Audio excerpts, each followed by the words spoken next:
Okay. So next, regarding naman sa magiging moment niya based sa maximum condition and sa tension controlled condition. So, ganito naman yun. Unahin natin yung sa maximum condition. Okay? So, ayan, mayroon na ako. Pero, ito naman gagamitin yan. Ang gagamitin ko dito ay yung nominal moment formula doon. Yung force times moment arm lang naman. So, that's VMN. VM Mmax rather. Mmax N. Tama ba? Mn sa maximum condition. Sige. Mn max. Mn max na lang. Maximum condition. So that is yung phi. And then we will have a value ng Mn natin. So since dito hindi given yung AS, so iiwasan ko yung may AS. Iwasan ko yung T kasi ang T ay ASFY. So gawin ko rito yung compression, yung 0.85 F prime of C times AB. Pero yung A, ayun yung A. Wala rin tayong A pero makukuha mo naman siya. Pero dito, alam mo 'di ba, na from C, makukuha mo yung A. So if that is C max, then this must also be A max dapat. So beta 1 times C max sin. And ang beta 1 natin, in this case, since ito yon, na-attach ko na pala, for beta 1, so since less than naman siya ng 28, so 0.85 lang yan. So, ayun. Nasaan na ako? So, ito. This one is 0.85 Cmax, which is yun nga 370D. So, ilalagay ko na siya dito, 0.85 F prime of C. Ang A natin ay beta 1 Cmax, no? So, 37. Sulat ko na lang siya ng beta 1 muna. Beta 1 times C. Beta 1 times D. Tama? So, that is AB. Ang A natin ay beta 1 Cmax. So, that's beta 1 din Cmax. Ayun, times B pa pala. So, kung multiply ko to by B, ayusin ko na to. Gawin ko na siyang BD, no? Wala lang. Trip lang. So, 0.85 F prime of C, AB, then ang moment arm natin ay D minus. Ayun, A max over 2. Yung A max, pwede na nating palitan ng, ayun, so 3/7 ng, ano ba? 3/7 ng D, kasi beta 1 C yan. Ayan, beta 1 C max. Beta 1 D. Ayan. A over 2. Tama. 3/7 D. Ay, may B pala to. Tama. Kasi ito yung ang C natin ay 3/7 D lang. So, ayan. Beta 1 times, ang A natin ay beta 1 times C. So, wala na palang B. Ayan, yan. Ganyan lang siya. Okay? Tama? So, ang simplify ko yan, ayusin ko na. So, ibababa ko na yung 7, no? Ibababa ko na yung 7. So, magiging 3/7, 9 times 2. Ganyan siya, bali. Adjust ko lang tong 2. Kaya ba? Hindi. Pilit. Adjust ko lang konti. 3/7 times 2. Ganyan. Angat ko lang siya. Ayan. Okay. So this is our 0.85. Okay, ilalagay ko rito yung format. So that's the phi, 0.85 F prime of C, AB. So that is yung C nga. And ito ay yung beta 1C. And beta 1, then ang C 37, then D. Ayan. So beta 1C, yan yung A times B. Tama. Then D minus A over 2. Ang A max natin ay beta 1 times C max. So 3/7D. So ayan, over 2. Ayan, tama yan. Okay? So this one, ito yung d minus a over 2. Diba? O, paano yan? So this one is naka Newton millimeter yan, di ba? And kapag i-perform na natin yan, napakalaking value niyan. So pag dinivide natin by 1 million, makuha natin yung na kilonewton meter. Okay? Then, ito pa pala one more thing. Since maximum condition yan, nabanggit ko rin kanina, na for maximum condition, di ba ang strain is 0.004? Oh, yeah, 0.004. So, ano yan? 0.004 times 200,000 or yung inga natin. So, that's 800. So, it corresponds to what? Fs natin na 800 megapascals.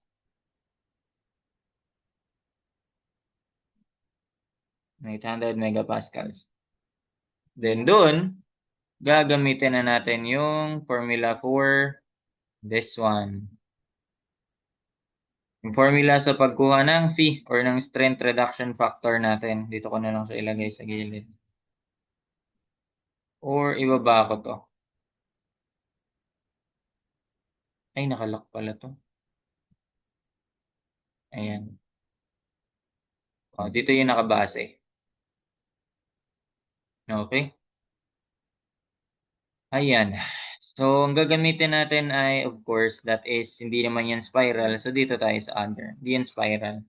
Dito tayo sa others. Then, ayun. Yung tension, then, if less than equal to, ayan. So, ito yung sa, ano natin, yung nakabase sa, tawag doon, yield strength. Kaya may subscript na Y, yield strength. So, in this case, 276 yon. Para makaming strain, 276 mo divide by ano? Divide by and stress. Okay, over modulus of elasticity. Ito yung strain niya. 0.00138. Pero, di kasi practical yan eh. So, kumbaga, mas maganda naman naka-express in terms of stress kasi naka-stress din yung mga ano natin, value natin.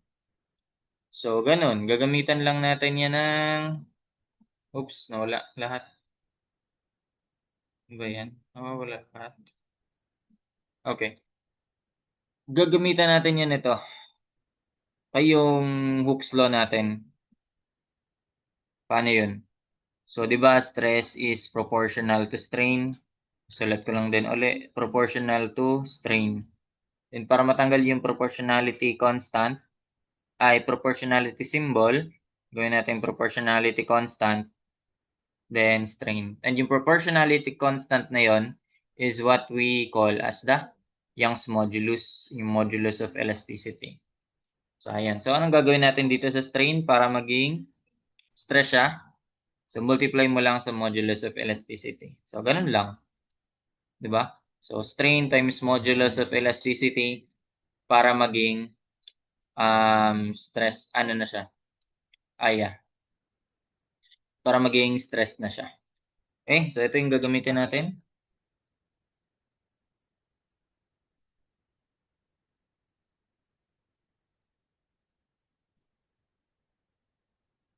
Ayan. Laki masyado.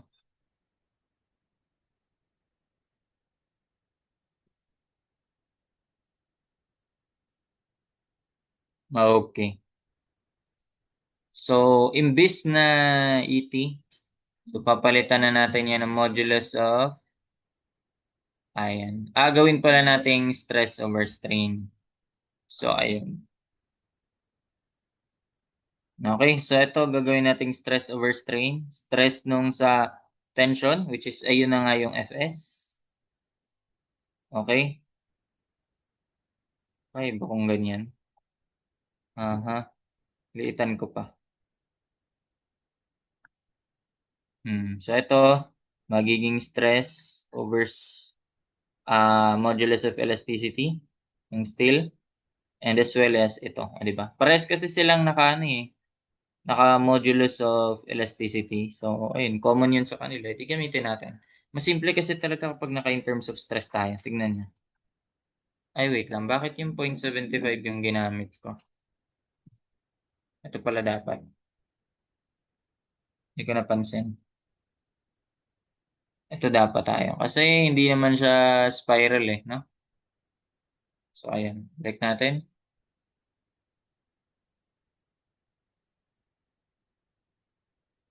Okay. So, again, ang strain ay stress. Sigma ko ng sigma. Fy na nga pala yan dito. Aha. Fs, Fy.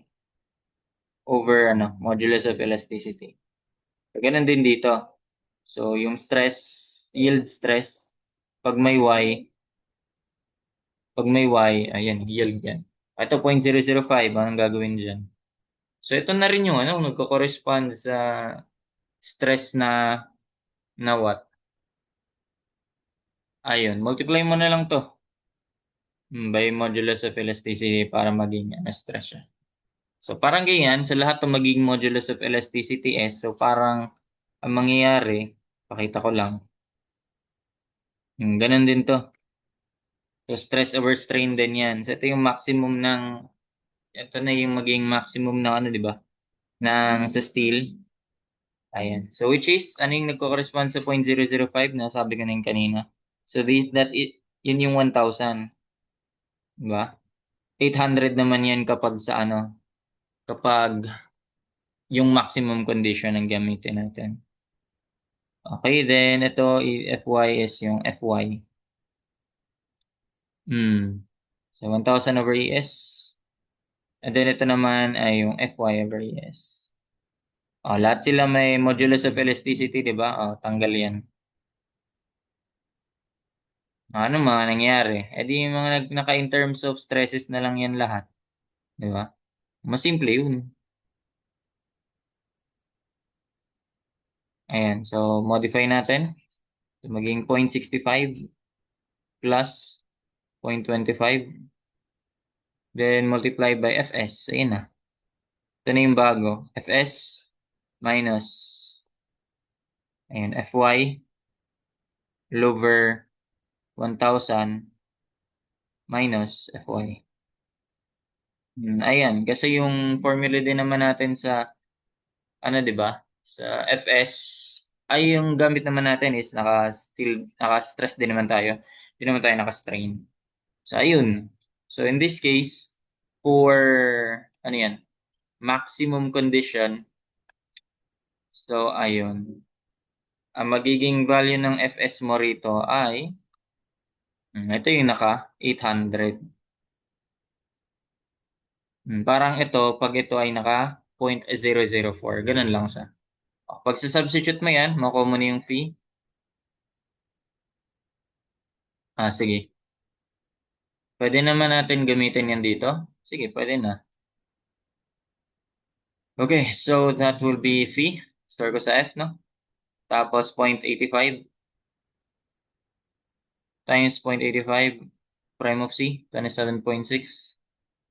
3/7 ng beta 1, 0.85. Then BD. Actually, ito pa pala. Di ba may D? May D. Pwede ko siya i-factor out, di ba? Pag pinactor out ko yan, ilabas ko yung D na yan. Di, wala lang. Gusto ko lang sumimple. Tapos parang medyo matulad din sa dun sa still ratio natin. D squared yun. Naka D squared. Yan, naka D squared. Then 1 na lang to. Then yun, wala na rin. Diba? Pinactor out mo na eh. So, ayun. Mas madali siya. Tingnan. So, BD squared. Then 1 minus 3 beta 1, 0.85 over 7 times. Yung 7, gawin kong x kasi magbabago siya pagdating sa eh. Diba? Pag nasa tension control tayo. Then 1 times 10 to the 6. No, negative 6 pala. So for phi natin, so dun tayo maka-base. That's 0.65 plus 0.25 times Fs. So that's 800 minus Fy. Fy ba tayo? 276. Then divided by 1,000 minus Fy. 276. So ito yung phi natin. Ay di na nakita. So, ayan. Ito yung fee natin, 0.83. Yun na lang pala. Lagay ko na lang din. 0.83. Tinamad ulit. Capture na lang natin. So, that will be our fee. Mura pa lang nakalagay dito, no? Tayo na yun yung fee.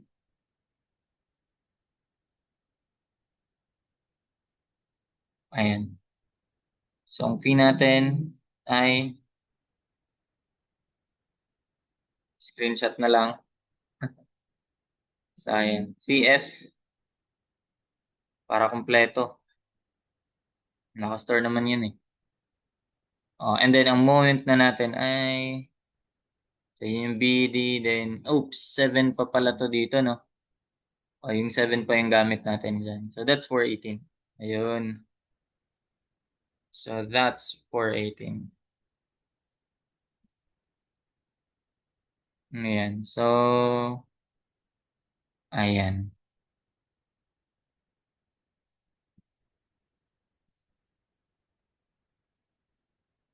Mhm. Ayan. So, 418.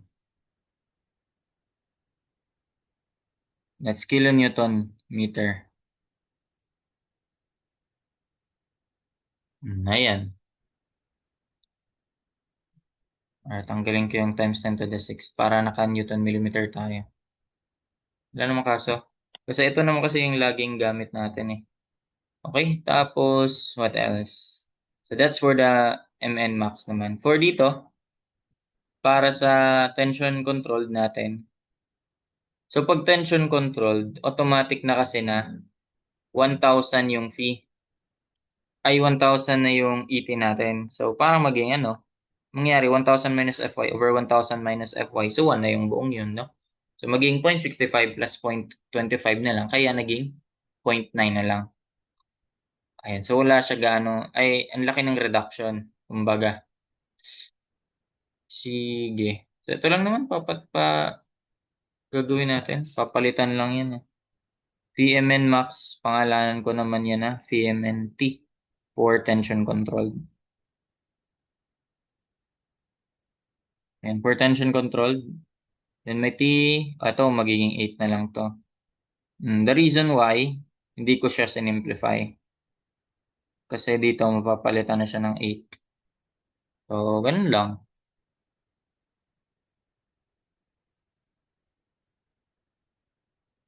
Ayan.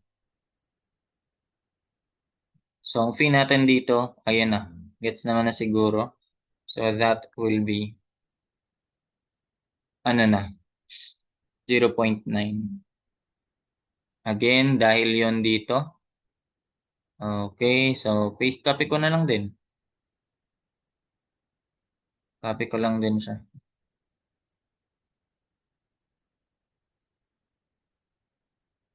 Ay, hindi makopya.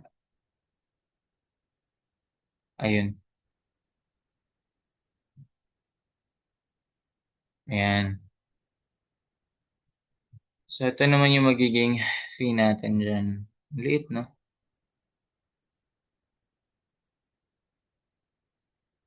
So, dito in this case, for tension control, naka 1,000 to. 1,000 minus Fy over 1,000 minus Fy, yung buong to ay magiging 1. Kaya 0.65 plus 0.25, 0.9 na lang. So, ayun, papalitan lang natin yung ano. Yan, nakastore na yan. So, ang fee, yun, papalitan ko na lang to ng 0.9. Then, yung B, ganun pa rin, D, X, papalitan na yan ng 8. Ba? Wait, may nakamultiply pa ba ako dito? Wala na. So, yun talaga siya, no? 465.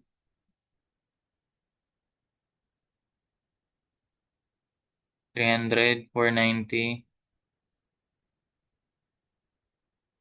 Yeah, for maximum. For tension controlled pala. For tension controlled, ayun, 0.9 na yung fee natin. Laki ng reduction dapat dun 0.9. times 0.85, 27.6. Ayun. Hindi pala napalitan to. 3x tapos 0.85 BD squared. Ayun. That should be 8 na. BD, ayun. So, ito dapat ang value natin. Ma-capture ko ba yan? Ayun. So, 407 naman. Ito siya. So, that's it. 407 times 10 to the 6th time. Or ano na yan? Kung tatanggalin mo yung times 10 to the 6th, yan na yung magsasabi na ano siya, kilonewton meter. Okay?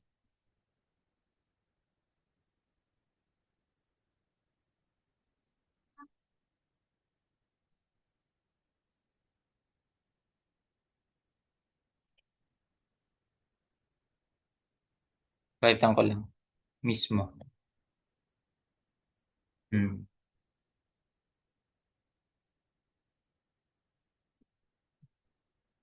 Then, ayan na, kilonewton meter.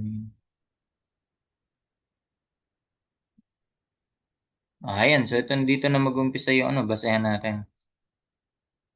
Dito na tayo magbe-base. 407 para sa tension controlled and 418 para sa maximum condition. O, compare natin yan sa mga moment. So, obviously, 400 lang naman yun. So, ito, yung 420, less than siya. Ay, less than yung 20 doon. Sa tension kasi mas maliit yung, aba mas maliit? Mas maliit yung tension controlled. Kasi 3/8 yun. 418 tas 407. So, ito yung gawin natin basis. Less than nun. Less than nun. Ayun. So, 410 is greater than na siya nun. Okay, kapag ganun, ayan, iba na gagawin natin dito kay sa C. So, dapat makakuha tayo ng, ito for checking lang kasi ito eh. So, ayan, may kukunin pa talaga tayong A, C, yung Fs, and the like. So, sige. Isunod natin yan.